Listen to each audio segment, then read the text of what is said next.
Welcome to Athletes Corner. It's your host, Khalid Gray, and today I have the honor to present to you the first episode of its kind. And today I have a special guest with me. Would you like to introduce yourself? I do. How y'all doing? I'm Lawryn Radford. I am a junior here at PV, and I'm also part of the women's golf team here. And the women's golf team has been very courteous to us over the years. I mean, you guys have been a pivotal part. Y'all have been a pivotal part of KPVU-TV, being that you guys are involved with LPGA, which I'm going to ask, through this, time. But my first question to you, to jump right into it, is what got you into golf? So this is a story I always love telling people because I also deem it kind of funny, but also kind of heart-throbbing a little bit. So originally, I did not want to be a pro golfer at all. I was actually a basketball player from literally when I was able to take my first two steps all the way up until 9. My dad, he put a basketball in my hand immediately and just saw me dribbling through the house like, okay, we can work with this. Like, we can make something shake with this. So played that sport, played other sports like football, volleyball, softball back in kindergarten and pre-K. But basketball was always my main love. That was my main man, as some would say. And, ironically enough, I didn't even think about going to PV. And ironically enough, again, I have a line, like I have a legacy here at the school. My grandma, my grandparents, they went here. They met here and they got married and everything here. Grandpa was best dressed here. My sister and my aunt. No, I wasn't even thinking about going to HBCU at all. I originally wanted to go to Baylor and play basketball there. So one day my parents, they came up and asked me, hey, do you want to learn how to play golf? Like, being a kid and just like, okay, I don't care. So I had the typical, plastic toy club set. And they noticed I would, actually had a swing on me. Like, we could work with this too. They got me a real golf club set, took me out to a driving range one day at a Cedar Crest golf course in Dallas, which is where I'm originally from. Amen. So, yeah, Grand Prairie repping too. So, yeah, they took me out there. It was like a hot summer day, and I just kept banging balls down the range, 100 yards easily. So one of the coaches who worked out there, who was a golf instructor, he saw me, and he told my parents, I want to mentor your daughter. And ever since that day, I've just been progressing. And the day I realized that I wanted to actually do this for a living, not being 9 years old, ironically enough, it was the day of my basketball championship game. And then 2 weeks later, I played my last basketball game, and I just never looked back since. Wow. So it was very inspiring hearing that, because I also have my little quarrel with basketball. I don't play anymore. But it's great hearing that you have a background of sports than just golf. But kind of touching on that for a little bit, what about those other sports kind of helped you better yourself for golf? Like, what are some things that were transferable from your time playing basketball? And I mentioned you said football, and that's kind of cool. So what are some things that you learned while playing those other sports and how you transferred it into golf in your early career? Yeah, so me being a basketball player for so long, I learned how to have tenacity about anything that I do. And parts of that I kind of lost along the way, dealing with outside forces and everything, unfortunately. But as a kid, I'd be able to just do the most on the basketball court. That's where I got into most of my fights too. As my dad would always say, like, it always happens. It's bound to happen. Yeah, but I definitely got my mental toughness playing basketball, because it allowed me to not only take out certain emotions that I had, but it allowed me to just show the world that, hey, I got talent like that for real. Like, especially when my dad taught me how to do the spin move for the first time. It got so bad to the referee, he literally had to come over and tell me, you do it again, I'm throwing you out the game. Crazy. Still did it anyway. I didn't care. I did not care. Amen. No, playing volleyball, it taught me how to have power over your whole body. Like, not even like in basketball, you have to have a solid foundation with what you're doing, especially with ball handling and everything else. Volleyball, it taught me to have that actual ground foundation, because you can't just be flailing your arms around before you just hit the ball. Same thing with softball. And honestly, playing softball is kind of what ties into playing golf just a little bit. Having that powerful swing and feeling the sensation when you actually hit the ball, you see it flying, you feel like you just made a small accomplishment. Yeah. And then football, being a girl playing a little bit of football, you're always the underdog, but being able to have that power and like that mental power, it feels good. It feels real good. And playing all those different sports, it really helped tie me into where I am now and keep myself grounded and, of course, busy. But at the same time, this game is so mentally taxing is what a lot of people don't realize. And those other sports, yeah, they're the same way, but golf is just nothing like it. But I think the biggest thing that I learned is that all those other sports, yeah, I would have had some great things to accomplish from, and I still do, but golf has a lot of opportunities just outside playing the game itself. So in your high school career, because I mean, you mentioned around 9 years old, 10 years old, you were still playing these other sports, but you found this newfound love for golf. Or just like, oh, this is cool. I'm just playing it like regularly on like a little plastic toy set, but it's cool. So in high school, you played in high school. If I'm I did all 4 years, yeah. So what was it like playing in high school? What was that journey kind of like? Because I know everybody's journey playing high school sports is different, but it's a two-part question. But the first part is, how was it playing in high school? I'm gonna be real. It was pretty rough. A lot of it was rough. Freshman year was what I consider my breakout year back in high school, because I actually came from a PWI, predominantly white institution, small town, 30 minutes outside of Dallas, Fort Worth area, Mansfield. Went to this school called Lake Ridge High.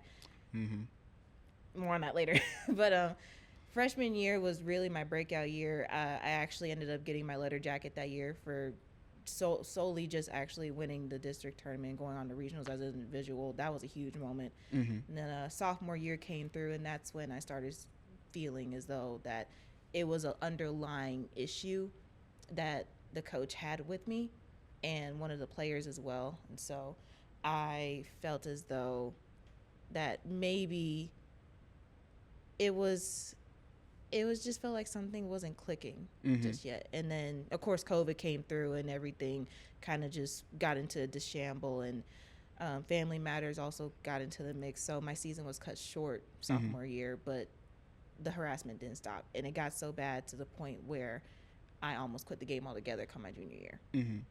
And thank God that this is something that I really do stress to not even just athletes, but just people altogether.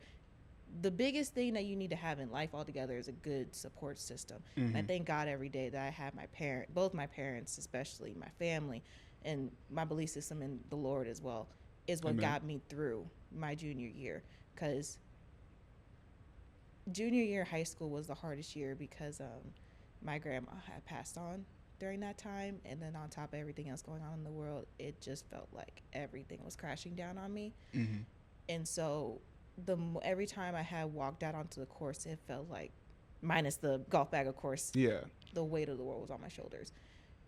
And on top of the coach more so specifically, just bombarding me and being on me all the time. And on top of that, one of my teammates, who not even really the team captain, but she deemed herself to be, just berating me and basically bullying, harassing. And it just got to a point where one tournament I had literally just finished, and it was only the first round, the first day.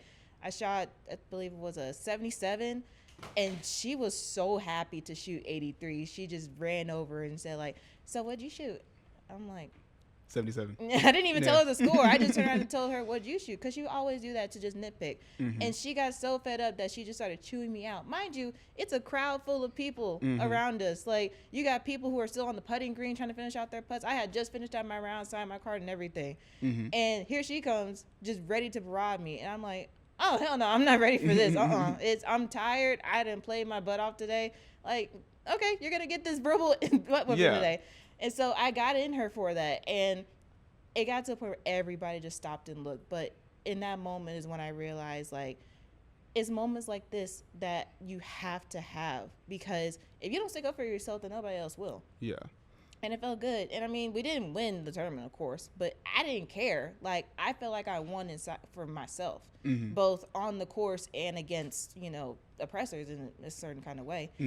And, it didn't stop. It actually got to a point we had to take the case to the school district. But senior year is where it really took effect. And I ended up going to regionals, and I shot 76 on my final day. And I had walked away from high school with a 3.8 GPA. Amen. It was beautiful ceremony. I was so happy to leave. But I walked away feeling satisfied. And what's really messed up about it, I was the only one that actually went to college to play golf.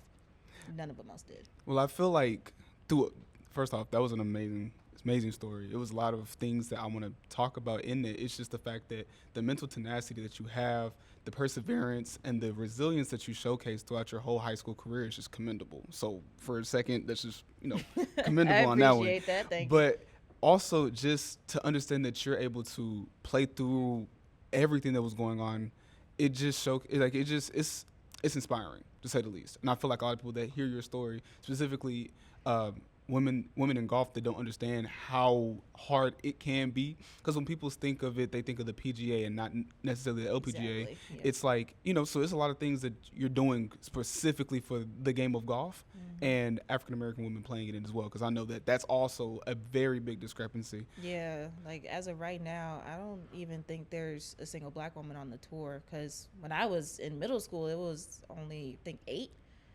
And now I've actually looked it up recently as of maybe a year ago. There's not a single one anymore. Yeah. And it hurts. It really does. Because you see people like Nelly Korda, who's my favorite golfer, and what she does. And I aspire to be like her. But it warms my heart for me to go home to like my nieces, my cousin, everything, and say, and for them to tell people and say, hey, my aunt or my cousin, she's going to be, the next female Tiger Woods or something like that. It does my heart good, because it lets me know that I'm doing something not even just for the community, but also for the world as well. I feel that. And with your college career going on right now, do you feel like that is one of your main goals, is to be the one that's up next? Or what is your main goal kind of going on right now? And we'll get into what's like later. But what right now are you primarily focusing on, this being your junior year? What are you focusing on right now in your college career? Yeah, so this semester alone was a massive roller coaster for me. Stress levels were probably the highest that they ever been. Just trying to really figure out myself, because summer was a really good time for me in my golf season. Then I came back, and that immense amount of pressure I constantly put on myself, it came back, and it just kind of tumbleweeded down that hill massively for me. And so going into the spring semester, honestly and truly, what I really want to focus on is just getting that love back to enjoying the game and not feeling as though it's a job where I don't get a paycheck, is what it feels like. And so I want to get back to that mentality. I want to get back to that mentality where I'm like back to being 9 years old and just bombing it down the fairway, not caring where it goes, as long as I get it in the hole with a decent score enough, and just walking away with a smile on my face is what I want. I feel you. And something else that a part of this I kind of want to ask, it was a part of the 2-part question, was you mentioned the highlight of freshman year and just how important that year was specifically for you. But in high school, how important was freshman year, and what was some of the highlights and the peaks of it, getting your your letter jacket? I mean, I know that jacket means a lot, because people that get that. I still have it. Yeah, I still have it. Because, some people, they get it just to get it, because in other sports, most people just get it because they paid the $350 for it. But to earn theirs, I mean, not saying nobody else earns theirs. For everybody on the record, I mean, no, but I know it's different in golf. Yeah. Being a freshman and getting it is something that needs to be more focused on, and that's highly regarded. So what did it feel like being a freshman, getting their letter jacket, and being able to say, well, even though you shot at 83, I shot at 77? Yeah. Yeah, so actually, ironically enough about that, in order for me to get my letter jacket, I did shoot 83 in that district tournament to win it. So it was kind of karma coming back around on her, honestly. It really was. But the best way I could describe that moment, when I had went home, and my mom, she read the requirements, and the school year was ending, we were getting ready to go to regional. She had read over the requirements, and I just remember she started to kind of break down and cry, because I just remember her saying, like, Lawryn, you just got your letter jacket as a freshman. Yup. And I was 14 when I got into high school. Like, I was still kind of in the mindset of, like, everything is right with the world, even though it really wasn't. Let's be real. Yeah. But to me, in that moment, it was huge, because another one of the requirements was that, like, you could stay on varsity for 4 years and then finally get your letter jacket in senior year. But like you said, I don't even think too many freshmen that play like football and basketball, who are like training their butts off in JV and finally getting on varsity, they don't even get their letter jackets till like maybe spring semester, their senior year. But to get it as a freshman means the freaking world. Yeah. Because it lets people know that you came in on not just a mission for the school, but also a mission for yourself. You didn't really care too much about what anybody else had to say. You took care of your business. And that's what my parents had to raise me on. They made sure to instill in me that you need to let people know that you stand on business no matter what you do. It's facts, because you have to. That's life. And no matter what I did, whether it was something good, something bad, doesn't matter. My parents always told me, make sure that somebody catches you doing something good. Because if they catch you doing something good, good will come back to you. Amen. That's the golden rule. And so when I got the notification that I was going to receive my letter jacket, I tried my little happy self on that stage in the cafeteria. As you should. Got measured, I put it on for the first time, and it was heavy. That's the best way to describe it. It was heavy on me. And I was a little small back in junior year. I was trying to, build up a little bit more muscle, got a little lean. But putting that jacket on, it made me feel like I was a queen. Amen. That's the best way I could describe it. Amen. So now that you're in college, some of the questions that people have about golf is, well, let me not say questions. The misconceptions they have about golf is it's not a sport. Like, people got to understand, I go to Topgolf just for fun, right? I cannot hit like y'all. I don't know what it is. I've tried every driver. I've tried every wood. I've tried everything. And the fact that y'all can go up there under immense pressure and it's all the way over there. You know what I mean? The lip crack is crazy. Exactly.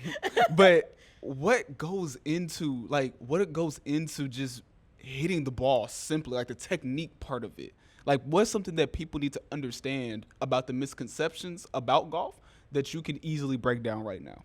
Okay, first of all, I'm glad I actually take public speaking, because I just had to explain all this in a speech for a class. Perfect. Yep. But I'm going to just go ahead and debunk a myth. Golf is, in fact, a sport. Amen. In fact, it's actually one of the oldest sports in history, about 100 years, I want to say, dating all the way back to Scotland. Another fun fact, nobody really knows who created golf, actually. That's a fact I did look up. But the best answer I can give you, the shortest answer, muscle memory. If you're gonna commit to playing this sport, it's repetition every single time. I did a golf lesson with Tiger Woods actually this time last year. Word. Yeah, no, it's on my Instagram page. That's cool. And it should be on That's the really PV. cool. Yeah, it was a huge opportunity. And one thing that I definitely do remember him saying, and my dad always made sure to remind me whenever I felt lost or anything, is what he had said in the video. It's important for you to have 1,000 contacts with the club, not hit 1,000 golf balls on the range or 1,000 putts, 1,000 contacts with the club. That means at least every single day you need to touch a club to get that muscle memory, because the more that you gain that repetition, the easier it'll become for you to actually stand over that ball with confidence and knock it. Yeah. And actually make that final putt. Because I know for me sometimes, whenever like I'm just out, not even playing in tournaments or practice, just going out there and just play it leisurely, sometimes I'll be playing so good and I won't even realize it. Yeah. It's just like that.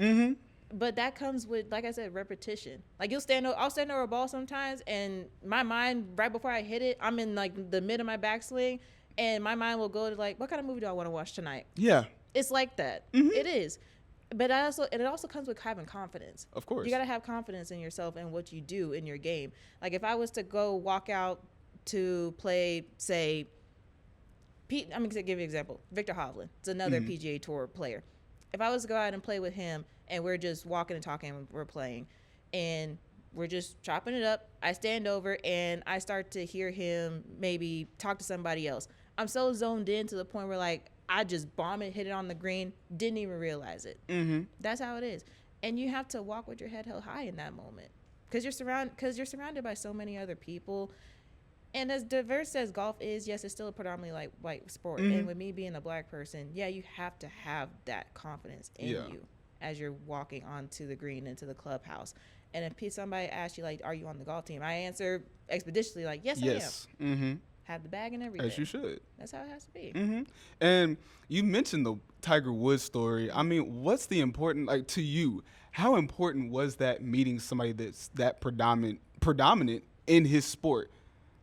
So our coach blindsided us in that moment. Actually, she didn't tell us nothing leading up to it. I just received a text one day like, "Hey, do you want to come to Florida for this golf clinic?" I'm like, I mean, I haven't traveled all season, so yeah, sure, I don't care.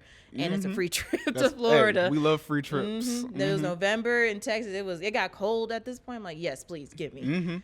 And so literally we were in her car on her way to the airport, and right when we turned on University Drive, that's when she told us, so y'all mean Tiger Woods. Wow. Like if I was drinking water in that moment, that water would have spewed out on the window. No. I was so excited. We still couldn't tell our family what was going on. My mom, like, all she knew was that I was going to Florida for a golf clinic. That was it. That's all I had to tell her. And when he had finally walked out onto the range, because he had been shooting a Bridgestone commercial all day out there. And FAMU boys was out there too. It was us 2 girls, FAMU boys, and then the high schooler. And so we were just on the range hitting balls. I'm bombing 9 irons down the fairway, just bombing. I wish I could. And and I had looked up, and funny enough, when I looked up, I dang near almost screamed. But Coach Misha, she had looked over and she said, "Calm down." Because I had saw him even before we got on the range, and I looked over, and one of the guys who was a part of the the clinic, he had looked over. He's like, "You see something?" I said, "No, sir, I don't," because we had to pretend that this was a surprise. And so when he finally walked over, I'm like, "Calm down." Calm down. We're like, I just see this 6'2" black man with like football base shoulders, like no shoulder pads are necessary. I'm like, "Dang, this is a big dude." Yeah. But he just seemed so sweet, and he walked over to me, introduced myself. I shook his hand, and I just introduced myself, like I said, with that confidence. Like, "Hi, my name is Lawryn Radford." Firm handshake, but I had dang near squeezed my hand too. Thank God my dad taught me that. But in a moment like that, it was just legendary. And he was the last one to come to me and teach me my swing. And like I said in the video, it explains it all. So many people commented on that video. I think if you go on the PGA Tour's Instagram page, it's over like 1,000 comments on that video. Oh wait, the PGA Tour and Bridgestone partnered on that. That is yes, crazy. And when we had got back in the car after it all, because he had to go back to finish filming the commercial and everything, I was losing my mind. It was just something extraordinary. And everybody else, they had their lessons and everything. And once I got through my lesson, my coach and my teammate, they had told me, it's the fact that you were just bombing the crap out of those golf balls with like 5 cameras on you and the legend himself behind you. And like everybody's asking me like, how did you not pass out? I'm like, y'all sure about that? Because the moment I saw his feet stand behind me, I told myself, don't you dare chunk this ball. Don't do it. Don't do it. Don't do it. Like, I dang near almost passed out from it. I was losing my mind. And I finally got back in the car. We were on our way back to the hotel. I told my mom, and she just started bawling. Yeah. She was so proud. They were so proud of me. And I got home for the holidays. Everybody in DFW knew my name. Hey. Everybody in Houston knew my name. Because come to find out, even KHOU's main news reporter literally looked up my name on a school website because everybody was asking, who is this girl? Wow. And shoot, just last year when I went to the Houston Chevron, I got recognized by a random person. But that opportunity, because every time I think back to that moment, I'm like, if I would have said no. And I just thank God for a moment like that, because I don't know where I would be without the Lord in that moment. Amen. Truly. That is a moment I will always cherish forever. And him too. And I already know it's not going to be the last time that we see each other either. Yeah, for sure. That. One of my last questions for you, because we already hearing your testimony and just hearing what you've already accomplished. Let's be honest, like, you're a very distinguished golf player. I appreciate that.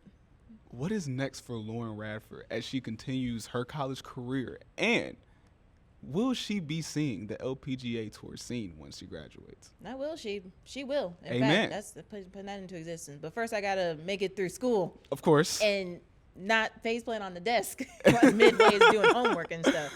But nah, seriously, first things first is to always get my degree. Amen. Working here at the studio, making sure I get that internship, because I'm trying to be on Golf Channel and ESPN. That is always going to be my second mission. First mission is education. Second mission is getting that internship. But at the end of the day, it's to train to make sure that I can solidify my status on the LPGA Tour. And given that I already have the letter of recommendation to be able to go to Q school, and it's just making sure of getting the money and the support, because that's also a lot of things that people don't recognize, is that you need to have a good support system, good backing. Money is also a thing as well. You have to make sure that all of that is in your bag, but also at the end of the day, you have to know who you are, and not lose that. And that's the one thing I definitely want to make sure I keep working on, is just making sure I constantly figure out who I am, so that way when I get to that level, nobody can say anything to me. Amen. People can't. I mean, from what it sounds like, nobody can say anything to you. You cannot be stopped. You know what I mean? And I've met you. I met you last year. Just hearing how great you played the game of golf. I mean, it's truly extraordinary, and we cannot wait to see what you do further on. You're always welcome back into the TV studio. We can't wait to see you when LPGA time starts, and we'll be right back doing the exact same thing we're doing. But thank you for joining us on our first episode of Athletes Corner. Thank y'all for having me. I feel special with this one. Of course. First one. Of course. So we're going to wrap up Athletes Corner, everybody. This has been the first episode, and we will see you guys next time. We'll have more athletes, more stories, more testimonies, and we will be back next time. Love you guys. Bye, y'all. Peace.